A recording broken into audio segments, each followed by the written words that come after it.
Bismillahirrahmanirrahim. Assalamualaikum warahmatullahi wabarakatuh. Perkenalkan, nama saya Bagus Satrio dari Fakultas Kedokteran Universitas Muhammadiyah Sumatera Utara dengan nomor MPM 2408260059. Di sini saya akan menjelaskan sebuah materi dari blog Basic Endokrin dan Metabolisme yang berjudul Diabetes Mellitus. Jadi diabetes mellitus itu mempunyai definisi. Yang pertama, diabetes mellitus adalah penyakit kronis yang terjadi ketika tubuh tidak dapat menghasilkan insulin yang cukup atau tidak dapat menggunakan insulin secara efektif. Akibatnya, kadar glukosa atau gula dalam darah menjadi tinggi atau hiperglikemia. Terus di sini juga diabetes dibagi menjadi ada diabetes tipe 1 dan diabetes tipe 2. Diabetes tipe 1 itu apa? Diabetes tipe 1 yaitu diabetes yang disebabkan oleh kerusakan sel beta pankreas yang memproduksi insulin atau autoimun. Tubuh tidak memproduksi insulin sama sekali. Umumnya muncul sejak masa kanak-kanak atau remaja.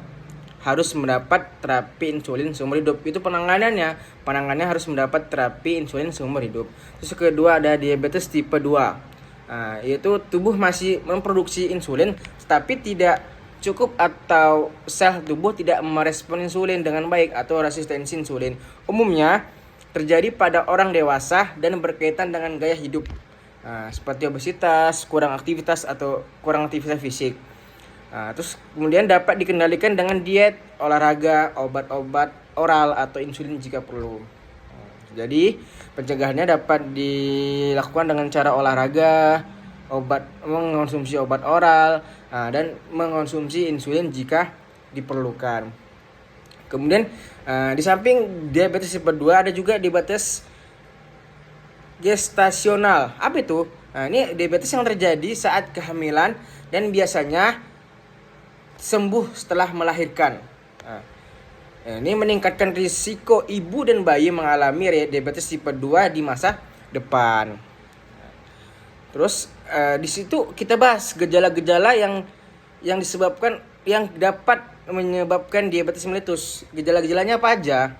Pertama, sering buang air kecil. Kita dapat melihat jika dia sering buang air kecil maka itu termasuk dalam gejala diabetes mellitus. Kedua, sering mengalami rasa kehausan yang berlebihan atau polidipsia. Terus yang ketiga, merasa lapar walaupun dia sudah makan, lapar lagi yang secara berlebihan atau polifagia. Kemudian terakhir itu berat badan turun tanpa sebab. Dia udah sering makan, sering rasa kelaparan, sering rasa kehausan, sering makan dan sering minum, tapi berat badan dia turun tanpa sebab. Itu termasuk gejala diabetes mellitus. Pencegahannya apa?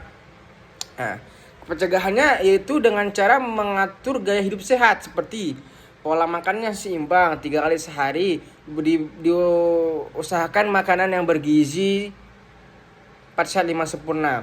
Terus melakukan pemantauan rutin atau pengecekan secara rutin, cek kadar gula darah, dan sering mendatangi dokter untuk menanyakan kesehatan dia pada hari itu. Terus yang terakhir ada apa?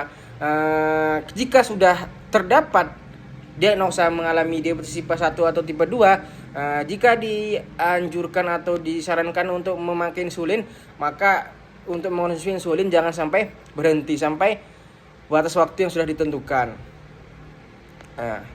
Sekian dari saya. Ini di bawah bisa kita lihat ada referensinya. Ini saya ambil referensi untuk materi ini. Ada 6 referensi yang saya gunakan untuk saya bisa mengkaji materi pada blog ini. Sekian dari saya, kurang lebihnya saya mohon maaf. Saya akhiri dengan wabillahi taufiq wal hidayah. Wassalamualaikum warahmatullahi wabarakatuh.